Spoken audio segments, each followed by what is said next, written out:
All right, guys, Mechanic Monday question. One of the more common questions I get from parents and quarterbacks and got recently is how do we coach the release point? How do we coach the quarterback to release the ball at the spot? And where exactly do we want them to release it? Realistically, my kids won't actually hear me coach the release point very often.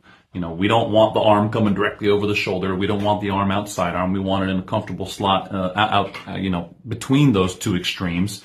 But realistically, the release position is not an easy thing to coach, and it's not a thing that needs to be coached, because ultimately it's really a product of what happens before it. If you think about the kinetic chain, as the body moves, the arm is going to end up in the position that the rest of the motion leads it into. It doesn't operate inside of a vacuum. Here's the analogy I'll use.